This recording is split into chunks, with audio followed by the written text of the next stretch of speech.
good afternoon to you, colleagues. The purpose of this session is to engage with marginalized or UCT community members with unique needs in order for us, all of us as UCT community, to take responsibility in supporting social justice. We will have a student's voice, an academic voice, which will speak to the following themes: lived experiences and challenges to accessing information and accessibility of information for students with disabilities. Our other speaker, as you can see from the program, we had 3 speakers and we had 2 student voices. Unfortunately, our third speaker, Dlamini, fell sick and was hospitalized this morning and was supposed to cover a theme, the negative impact of unaffordable cost of textbooks. In a previous event where I met Nwanze, a folist who is highly concerned about social justice and equitable access to resources, particularly access to education and textbooks. They spoke on how a textbook published in Europe nearly affected their completion of a course because there was no money to purchase the textbook. When the money was finally available, the textbook, which was supposed to be ordered online, was out of order, while they were supposed to only utilize it for 2 weeks to write an examination. Sourcing the funding was a nightmare, and this was followed by a challenge of the unavailability of a textbook only produced in the global north. And this afternoon, maybe as we listen to other voices that are going to speak now, the question I would want to direct to academics, librarians, researchers, and every other member of the UCT community sitting here today is: how would you take action to support marginalized students who desire to further their education in a world dominated with commercially produced unaffordable textbooks, as we have a role to play in the struggles of our students?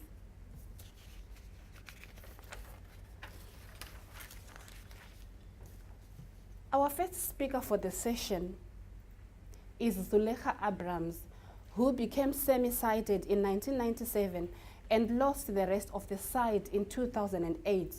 Zulekha has therefore been completely visually impaired for the past 10 years. She had a condition caused by optic nerves pressured, which later deteriorated and is the reason for her blindness. Currently, she is doing a postgraduate diploma in disability studies at the University of Cape Town and has graduated with a BA Generics, majoring in communication science and psychology at the University of South Africa in 2015. She also has completed an honors degree in psychological counseling in January 2018. In 2014, Zulekha obtained a certificate in aromatherapy in massaging of the body and practiced as a part-time masseur. Zulekha does community and advocacy work in the affairs of the disabled and has served as a chairperson of the Regional Association for Students with Disabilities at UNISA Pero campus and has represented the region at national level.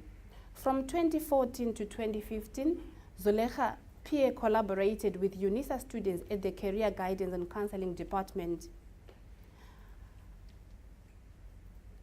She is a mother who in the earlier years was a wife, homeschool teacher. She did marketing, managing, and manufacturing of home industry. Her desire is, during her own spare time, to walk, swim, and cycle. Those are her hobbies. I'm just going to introduce our second speaker now.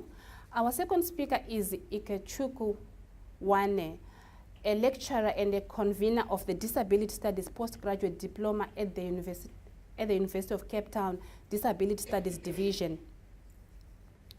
He is currently studying his PhD in Disability Studies and has graduated with a Bachelor of Business Systems at Monash University in 2008, a Bachelor Honours in Computing at Monash University 2009, and a Master of Philosophy in Disability Studies at the University of Cape Town in 2016. Ike is also an online support technician for the Disability Studies Division, online course development, and online accessibility experts. So I am going to give them a chance to speak, and we can listen as they share their experiences. And after they both complete sharing their experiences, we can now engage with them through questions. I am going at this point call upon Zulekha Abrams. To the library, Jill, for inviting me here this afternoon. I've been listening very earnestly to whatever has happened here, and quite sad that it's not happening now. But this is my experiences that I've had as a student. First of all, I started studying only after I became blind. So for the past 8 years, I've been studying. Not because I wanted it to be 8 years, but due to all these things that was happening. So first of all, I started exploring institutions to go and do my studies. UCT was on my list, but due to household situations, I decided to do open distance learning. However, I also went to another institution, but felt quite rejected there when I was told that, look, we do Braille, but we haven't, we are not, or for the studies that I wanted to do, which was particularly to major in psychology, we haven't explored that areas yet. So it was not a possibility for me. After open day, I went there and again inquired about the psychology side, and I was told that we do not cater for people with disabilities. I have then found my tools to go ahead with studies, and I tried to equip myself as best possible, learning how to read and write in my current situation, which was with the JAWS software, which is called Job Access with Speech. It was quite not a journey for me because I hadn't been studying for a long time. I was already matured at that time, but it ignited that study bug, you know, and then I started after that I decided now I'm going to go further. I tried to explore every avenue. However, when I came, after I've registered and waiting for textbooks, it was all in hard copy. I asked myself, what must I do with this? I did request for electronic study material. However, it came very late. Communication was a problem. I had to connect with the people that were supposed to send me the electronic material. It was calling them, waiting, and eventually it came at such a time when assignments was already due. Then the study material there were some visuals, and I was stuck. I was wondering, how must I do this? I tried to engage some of my family members to help me. I even said, come and just do this assignment because I need this for entry for exam. And I didn't know how it was done. I didn't know what was going on because my study material came so late. Then it was textbooks. I couldn't afford the textbooks. I bought one, however, and it was also a hard copy. My spouse tried reading it for me, recording it on the phone, and every time we just saw, no, the recording wasn't done. Eventually I tried with the South African Library for the Blind, and I had to send them the textbooks, which they then converted for me into an audio. It came almost at the time of the exams. However, then because there was a lack of communication, a lack of information, or it was inadequate, it was poor, I could not access that information that was there, because actually textbooks that was produced locally was available free of charge in a PDF format for me. However, the international textbooks, I had to buy one, a hard copy. I had to send them a proof of purchase before they would release an electronic copy. As much as I couldn't understand this and said, what must I do with a hard copy? I will never use it again. And if I sell it, I'm not going to get the same money back. Those were some of the challenges I experienced with regards to literature initially.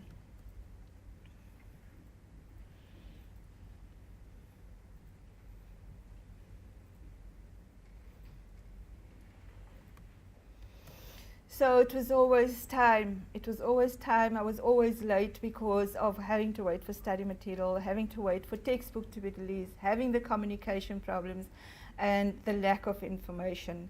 Eventually, this came through. On top of this time delays, there was the way of navigating through the study material. It is not as simple as just looking at a page and scanning it like that. Reading, I have to read. In a scanning mode, I have to reread to get a better understanding, and sometimes I'd end up reading that document so much so that I remember it by memory.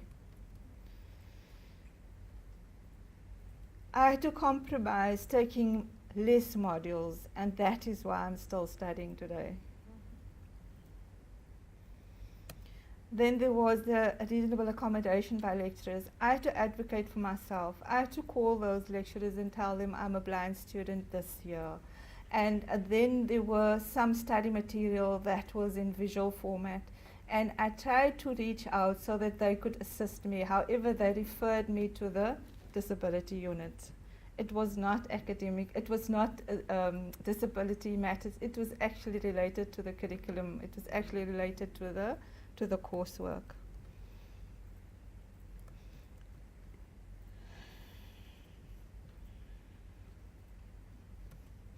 So exam times was always a stressful thing. By that time, I had just worked through my assignments. I haven't covered all the work, all the text. I haven't been able to read through it because I had to first focus on assignments. So when it comes to exam time, it's having to look at the bulk of the work. It was always stressful. However, I was accommodated with extra time, and given that special arrangement to do my examination on a computer.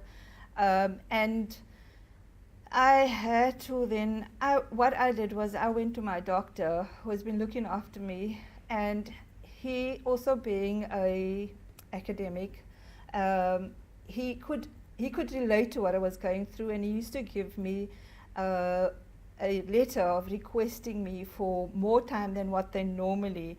Usually it is just 15 to 20 minutes per hour.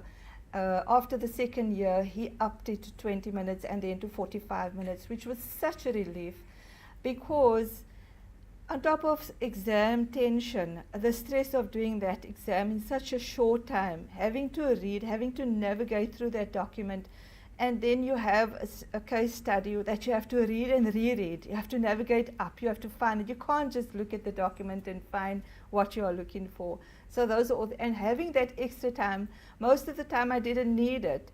However, when I came to my postgraduate, I really needed that time, and I would exhaust 5.5 hours of writing exams.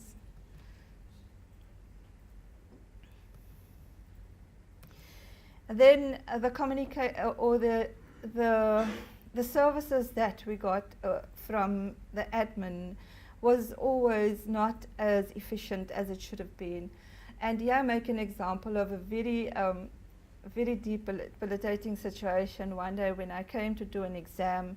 Usually when it was a written exam, it was very stressful because I had to, have those things in memory and come to the exam room with that information. So I had to really rely on my short-term memory.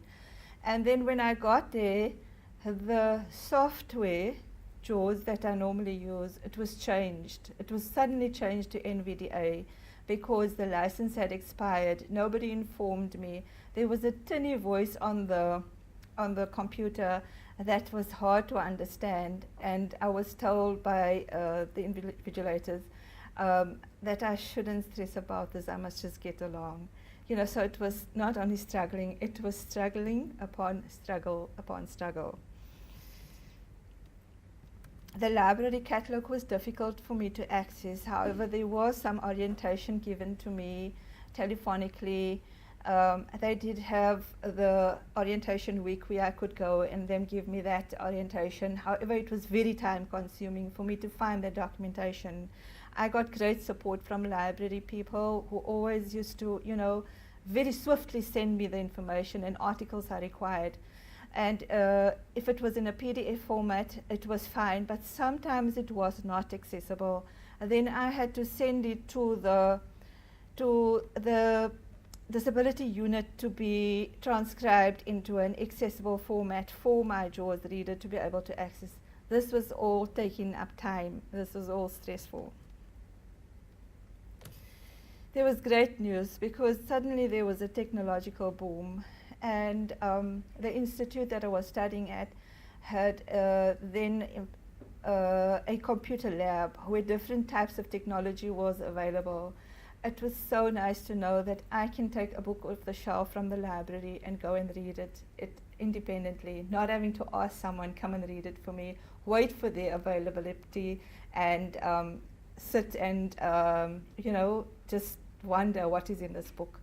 However, as I used to read the book, it would then copy into a document which I could take home and then also read afterwards, because then when it came to the postgraduate studies, the textbooks I needed was international, and I didn't have the funds to go and buy those books. I didn't have the time to wait for those things to come through. And then I would ask a friend that did it, and then I borrowed it just to read it. And however, I don't feel this was copyright because the scanning was not always done properly, so there would be words omitted. The paper was maybe of a poor quality, and then the light would go through, so words wouldn't come out properly. But I made do with it, and I went on. And then for me to be able to access that facilities, I had to transport there. It was risky. There were times when somebody took me and guided me and took me in the wrong direction. But due to my senses, I could pick it up. And then there was Uber, which just I cannot afford anymore. So I used to, at the beginning, think this was my own problem. I used to think that I was just inadequate and I'm not able to do this. But then I started reading up when I came to postgraduate studies. I needed to do research. And people always told me, why don't you write your thesis on disability matters? I thought, no, why do I have to write about this? Why can't I do something else? I didn't want to be pushed further into the margin. Because I'm disabled, I can do anything. I can speak. I think I can actually teach people that are not disabled. And then I did some research, and then I came upon dissertations, and I saw myself. There was a mirror. People were going through the same things that I was going through. So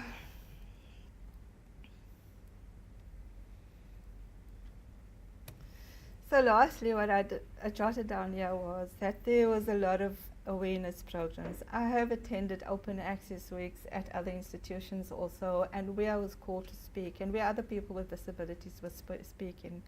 But there's been no change thus far. But today I'm very happy to hear the things that has transpired here, and I am with you to take this forward in transforming the world for people with disabilities and accessibility for students with disabilities. Thank you.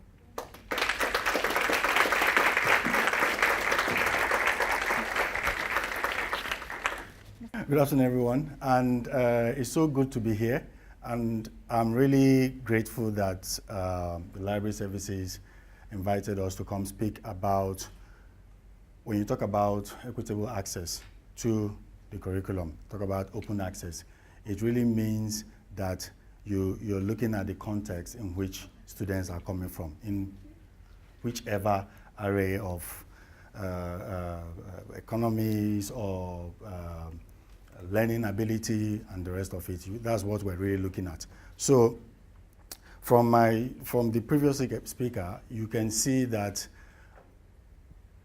we have challenges for students who are not disabled, definitely, you know, the cost of books and the rest of it. But when you come to students with disabilities, you can see that normal students, when they come to university, they're thinking about to learn. They want to learn. How do they grapple with the material? But when it comes to a student with a disability, there are now layers and layers and layers of challenges which they have to navigate before they get to the core thing which they came to university to do, which is to learn.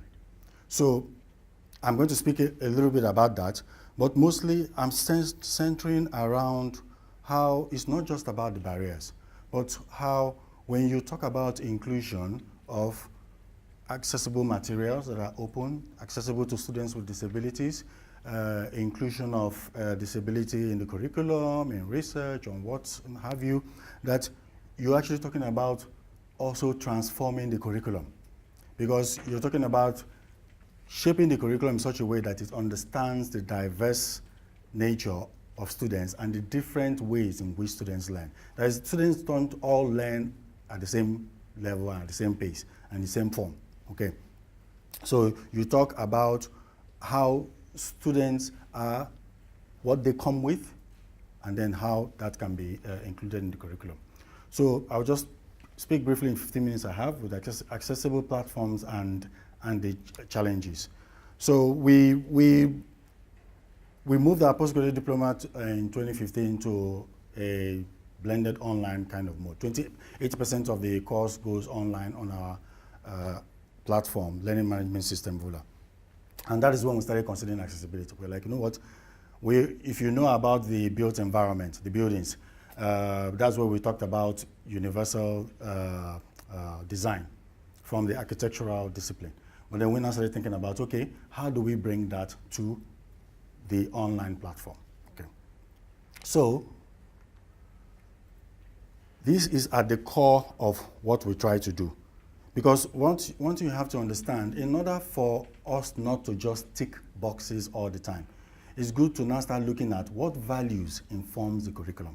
What values informs the content we teach? What values informs the teaching and learning methods? What values informs the support we give to students? Because that's it's only when people, academics and lecturers, when they're able to identify with those values, live with it, interact with it, that is when whatever they bring out in terms of content, in terms of assessment, it will no longer be just ticking the boxes to say, okay, no, we've done this, but to be meaningful changes to students. So we come in on the basis of human rights, the right of every learner to be able to go to school, to university, and to be able to achieve their dreams, their goals, and the rest of it. So talks about technical and professional education shall be made generally available, and higher education shall be equally accessible to all on the basis of merit. So that's talking about access. But there's access and then there's equity. You know, access usually doesn't translate to equity. Okay? Equity means that you're actually taking into consideration the unique ways in which a student learns, and you're factoring that into the curriculum. So apart from getting access to the curriculum, we want an equitable one. So this framework, or this model, universal design for learning, I just spoke about it, was adapted from the architectural discipline, where they looked at the built environment, buildings. Do they have ramps? Do they have lifts? Do they have signage for people who are blind? Do they have voice automated prompts for people who cannot see, and the rest of it? So they thought about it, okay, how do we now, because the thing about online learning and education is that if you go ahead and build it and design it without considering students with disabilities, you end up falling into the same faults which the architectural discipline fell into, whereby they've already built all the buildings, and then only afterwards, and I say, okay, how do we add lifts? How do we add ramps? How do we add this? Then it becomes expensive, becomes you spend a lot of resources, money, and the rest of it. So it's good when designing the curriculum for you to think about it at the word get-go, at the design stage. You start thinking about how do you actually adapt the curriculum to be able to cater for different learning styles. So universal design for learning is a wonderful framework whereby it looks like various ways of representation which learners can have, having various ways to acquire information.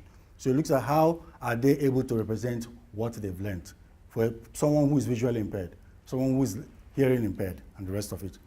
Various ways of engaging learners to be stimulated and motivated for learning, and various ways of learners expressing what they know, and alternate modes of expression. It means when you have an assessment or you have a task which students have to do, think about more than one way in which students, the methods which students are able to accomplish that task, and not just one particular way. Universities are usually heavily invested in the written form of the curriculum. So explore areas like the visual, explore areas of the feelings, explore oral areas. Start to explore those different areas in which people learn. And you now provide different alternative modes for students to be able to engage with the curriculum. That is when you now start talking about equitable curriculum. The curriculum now starts becoming equitable. So if these modes and these ways starts to guide your teaching and learning methods, then online tools you use, assessment methods and the rest of it, then you begin to adapt the courses accessible to students with disabilities. So we're talking about things like, so at the university you have the content, you have the teaching and learning method, you have the assessment methods, you have the support, then you have the tools which you use. So when you talk about the content, you talk about text, talk about images, talk about video, talk about audio, all that, or what is used at the university. One needs to engage with those content forms and say, okay, can someone who is visually impaired, can he or she be able to access it? Okay. Normally, students, like Zuleka spoke about, students with visual impairments usually use what you call assistive technology, like screen readers, like your JAWS. So these are basically technology that is able to read content on the computer screen. So you and I will go there, we'll look at it, we'll read through it, but they rely on their ears to be able to actually access that content. But the thing is, there are layers of accessibility that needs to happen. So you have the content. The assistive technology needs to be able to read the content, connect to it, and make it meaningful for the students with visual impairment. Now, if that content has not been adapted for that to happen, that becomes a barrier. So you can see that when you now provide assistive technology for a student who is blind or hearing impaired, it makes no use if the content has not been adapted, if the website has not been adapted, if the learning management system has not been adapted, if the video has not been adapted, then the student will still encounter barriers. So text like text input from Microsoft Word document, PDF, and PowerPoints. And these companies that develop these softwares, they've been making really good strides into accommodating students with different learning abilities. Like on Microsoft Word, when you have a text document on Microsoft Word or even an article, there are actually tools on Microsoft Word that will show you areas in your document that are not accessible for someone who is visually impaired. You click on it, it throws up all the errors. And when you click on any of those errors, it gives you examples of how to fix those errors. So in cognizance that this journey of making online accessible tools and online curriculum, the curriculum in online format accessible, is not just something that only the disability services unit can do. It's not just something which the libraries can do. It needs a joint effort. So it's time we actually started looking at it now at UCT. What are the minimum things which academics can do so that when they produce their content, they create their content, they have the barest minimum accessibility focus on them so that students are able to actually engage with those materials. So things like audio also. When you have audio, your audio file, you have a text description of it so that a student who is visually impaired can actually, the screen reader can actually read through it and they can listen to it. When you have something like videos, you have captions on them.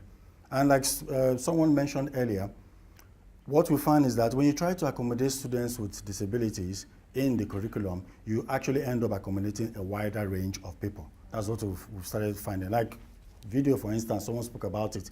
When you have the captions, they help students whose first language is not English.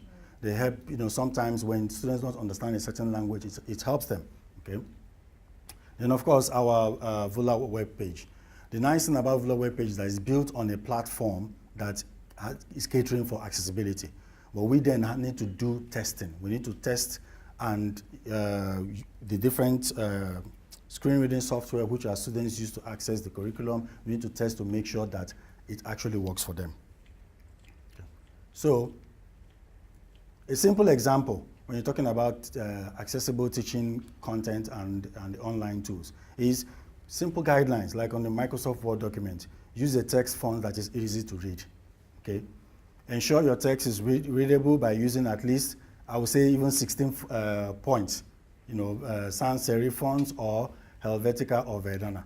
Because when you think about students with visual impairment, you have students with low vision. So they're not totally blind, but they cannot see the smaller text which you and I are able to read on online materials. So making the text bigger actually helps students with low vision. But so they use software like Zoom Text, which helps them to magnify the text on the screen, and then they're able to go through it. If there's an image with text in your content, then you indicate what you call alternative text. That means you describe what that image is actually doing in that document. So we have either images that are decorative. So when you're making your content accessible, it doesn't mean that you now water down the content for visual learners. You don't water down content the thing is about integrating both together. So you still have your images there, but then you describe to the screen reader what that image is doing there. So that once the student sees the screen reader comes, it just tells you decorative image or image of this. They know exactly what it is. They're able to move on. But if those things are not described, then the student starts wondering, what is that image doing there? Is it supposed to convey a meaning to the content of the material? What am I to do with it? They now start looking for help. All those times, the student is using time that they should use to actually study the material, to actually try and get meaning from that image. So when students ask for extra time, it's not because they don't know the content. No, it's because of the inaccessibility of the material. They need time to navigate all those barriers in order to be able to get to the content itself. So things like avoid using floating text boxes in your PowerPoint presentation. Those are things which need to go into, I spoke about this also at the UCT New Academics presentation seminar, which was very good, so that new academics that are coming in will start getting in line with these guidelines and start implementing them in their teaching and learning practices. So in order not to take too long, I will just to demonstrate to you a little bit of what I mean. Okay, so this is your normal Word document, see? And to us, it's okay, it's fine, it's normal. But to a student with visual impairment, this presents a lot of challenges. And how do I know? Like I told you, Microsoft Word document has a nice tool here under the ribbon review where it says check accessibility for your document. If I click on it, by the sideways, it throws up all those errors. See, missing alternative text. So when I click on it, it tells me this image, when a screen reader goes onto that image, it makes no meaning for a student with visual impairment. And students will start wondering, why is this image here? Okay? It goes on to tell you the table that I have here. In tables, we have columns and rows. The student who cannot see should be able to make sense that when they are reading across a row, it's corresponding with a certain column. So because of that, there are adaptations that can be done. So you see, when I click on it at the bottom here, it says the table header row contains column headings that provide context and aid navigation of the table. People who can't see the table can have column headings read aloud. To set a header row, select, so it tells you what to do. It tells you immediately what to do to be able to make those areas accessible. And then it talks about characters in the documents, because when a screen reader gets here, it starts reading space. Space, space, space, space, space, space, space. And students wondering, is that the end of the document? Or is there more to come? So you see, all those little things are all the challenges that creep into a student with visual impairment, for example, when they are actually trying to access the curriculum. And then you wonder why they take longer to submit the assignment, they take longer to grapple with the material, and you now see that it's not actually something that has to do with their learning difficulty, but actually with the challenges. So that is a simple, just a brief example. And normally when you're finally done, and you check your documents again, then it just tells you no accessibility issues found. People with disabilities should not have difficulty reading this document. However, we advocate not just to rely only on the tool, because relying only on the tool again means just ticking boxes. You also, as an academic, as you become more experienced with adapting the curriculum and adapting your materials, you come to see areas which also are further than what the tool actually advocates. So basically, that's what I wanted to talk about. Thank you. In 2015, Roads Must Fall started at the University of Cape Town. And by October of that year, a derivative of sorts started in Wits University in October 2015, called Fees Must Fall. And Fallism is quite an ambitious project. It seeks to decolonize our world, but more importantly, to decolonize our academy. The fact that Black students need to be included in their totality for full participation. So Fees Must Fall looked at specifically affordability and access. But there's a kind of ignored aspect to accessibility and financial accessibility, which is textbooks. Because textbooks are integral to our ability to pass many courses. Many of the course requirements have textbooks, almost all of them. And the issue of copyright really does speak to the heart of the issue of textbook accessibility. So our textbooks can either be local or international. And the issue with that is textbooks affordability can exceed about 5,000 Rand per year, assuming you buy a textbook for every single course. And the issue that we have is that lecturers are aware that the textbook is integral, but are not necessarily sensitive to the fact that we're not buying textbooks just for their course. Let me share a story. So I was in 2016 and I was doing an IT course. We were learning how to code in Java. And I went to the lecturer on Friday. This was in preparation for academic year to actually start on Monday. And in that preparatory lecture, they told us the name of the textbook and said we would need this textbook to continue with the course. When I went home and looked it up, I realized that this textbook is American and costs about 1,100 Rand. I called the local bookstore down the road and they only had about 5 copies of this textbook for a classroom that's about 200 to 250. So now we're competing in this market for small amounts of quantities of textbooks, but we all require this Java textbook. If I looked it up online to buy from Amazon or some kind of international bookstore like that, it would also still count 1,100 Rand, excluding shipping, but it would only arrive in 10 to 15 days. And that's the conflict now. So we have essentially this weekend to figure out a problem. And obviously issues of accessibility become very apparent in that reason. So if my local textbook store sells those 5 copies, then I need to figure out somewhere how to get somewhere else in Cape Town to buy that same textbook. So it becomes essentially a Hunger Games to get the resources that is necessary for you to pass that course. So I planned ahead, I called ahead, and I reserved a textbook for myself, but knowing very well that the rest of my 180 or 240 learners, fellow students, don't have access to that textbook because I've reserved it. And the textbook allowance that I had at the time was quite minimal. So I had to call my mother and ask, could we please get 1,100 Rand so that I'm able to buy this textbook? I've reserved it and I don't have the money to go driving around Cape Town to find a different one.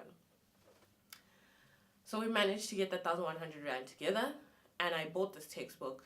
And then on Monday, I went to the lecture, prepared for the academic calendar to begin. And very casually and nonchalantly, the lecturer added, "Oh, we've uploaded the textbook onto the online portal." And it's that moment where I realized the utter insensitivity that lecturers have to the crisis they cause when it comes to allocating textbooks and choosing which kind of textbooks.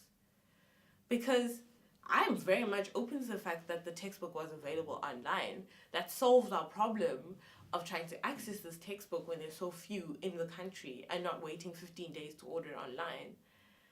But the fact that they didn't feel the need to mention that on the Friday to stop this crisis, this hunting, this distress to access this textbook that we all understand is integral is just thoroughly unaware of what we go through to get textbooks. So naturally, there's quite a large second-hand textbook market, if we could call it that. And the issue with the second-hand textbook is that lecturers often insist that we need a certain edition of a certain textbook. And naturally, the second-hand textbook was published before that particular edition. So again, you have to make this kind of cruel way-up of, I could buy a new one with this new edition, but honestly, how different is the previous edition? Is it so fundamental that I'm going to fail the course? Or is it superficial changes like chapters being reorganized or an additional chapter that we're probably not going to use being included? But again, there's only a finite amount of textbooks that are available in the secondhand book text market. And additionally, you're still doing that competition where everybody wants a textbook, but there are not that many available in the secondhand realm. So people often ask, why don't you just buy the electronic textbook, or why don't you just use the textbooks that are available in the library? And there are many issues actually with that situation.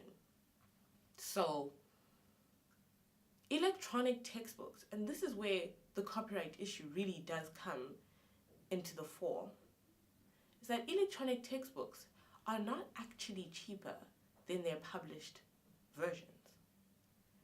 And this is because the publishing house and the copyright that they place, the intellectual property value that they place on the textbooks is actually what makes textbooks expensive.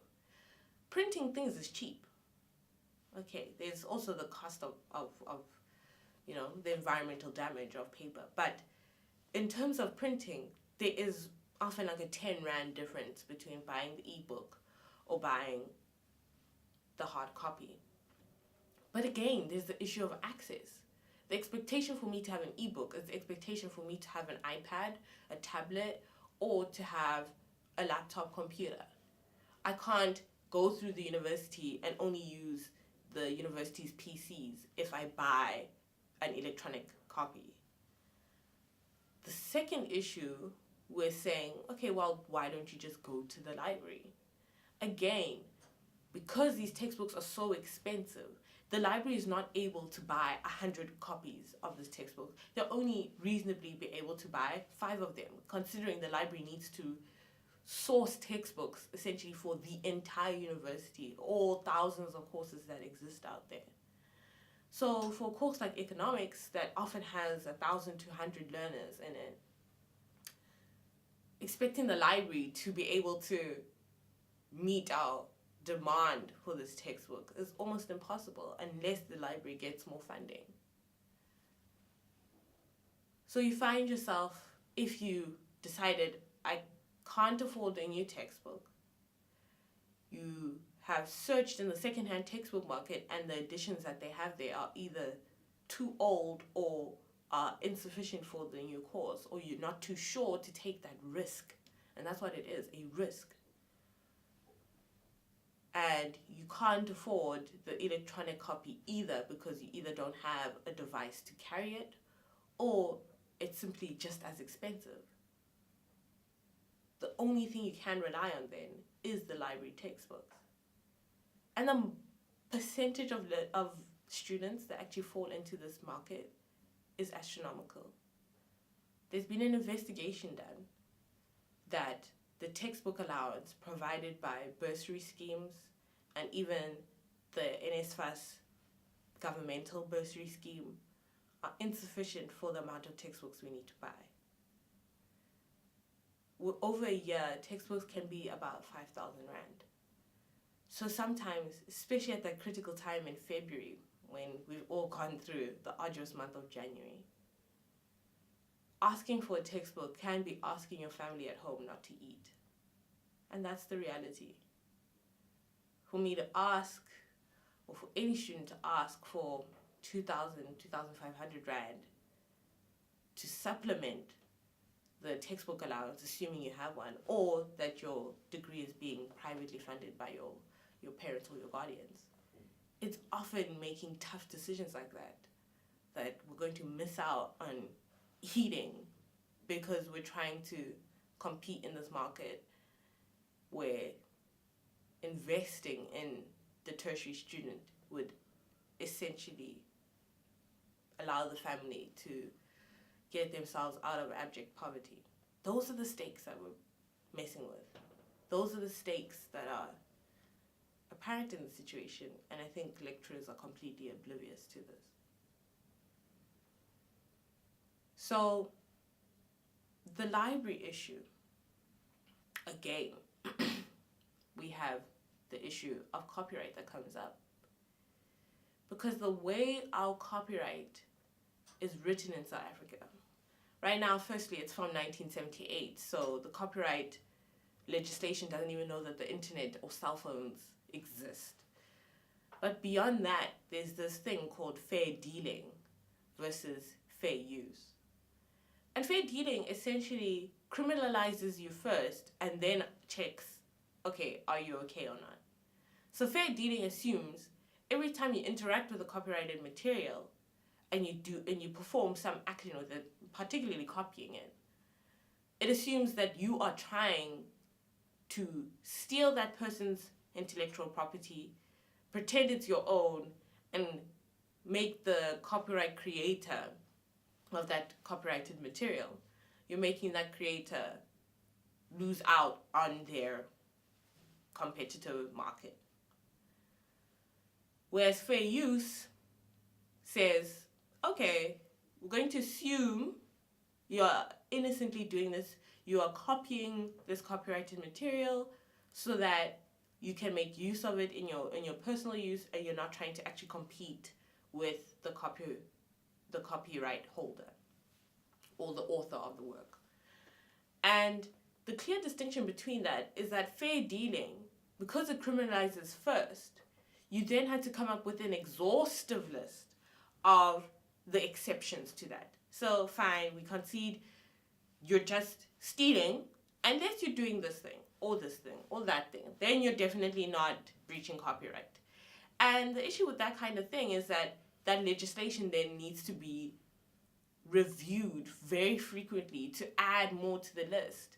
So as soon as we invented social media and memes, when I take a SpongeBob meme, this fair dealing would then say I'm literally trying to compete with SpongeBob and Nickelodeon, and that me making a meme out of it, I'm literally trying to pass off SpongeBob as my own, and I'm trying to take away the revenue of Nickelodeon by doing so.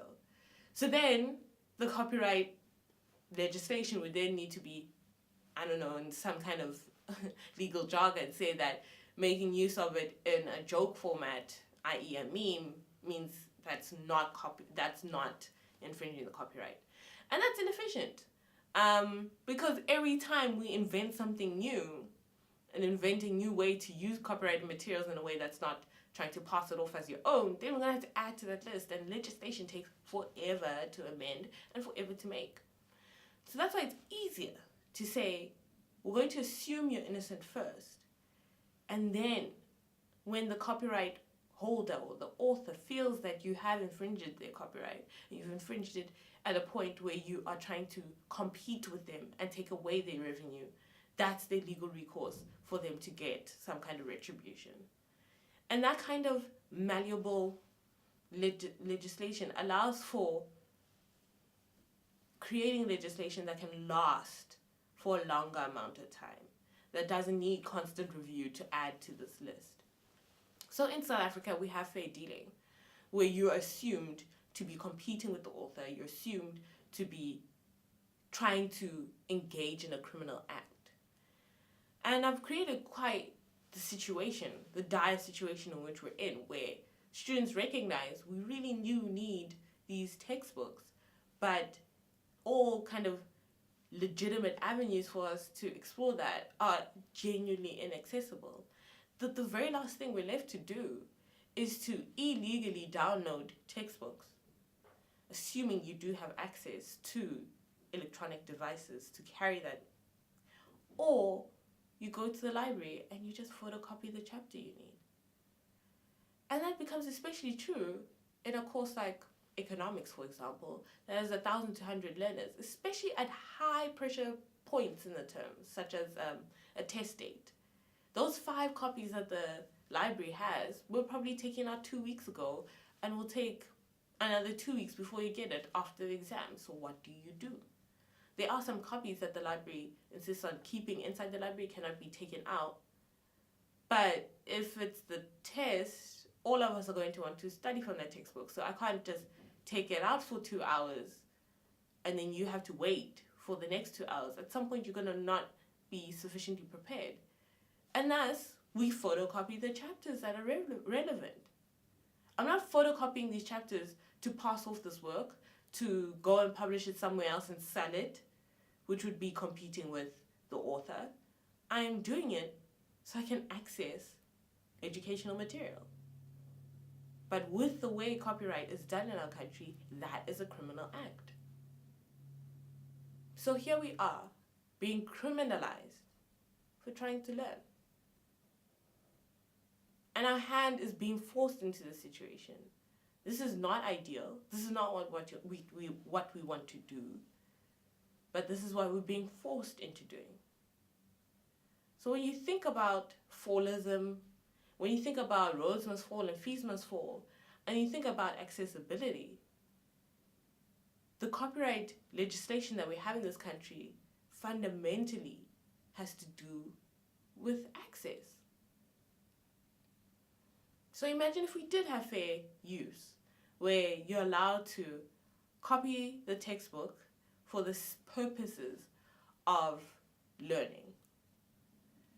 We'd find that lecturers, if they become more cognizant of this debacle that they put us in, would be able to really hone in onto which chapters are really fundamental to learning this course, be able to copy and reproduce those chapters, and create some kind of course reader where we know that we're not buying the whole textbook just to reuse 3 chapters. They can really be specific, make use of that, copy it for the whole class, and diminish this accessibility issue.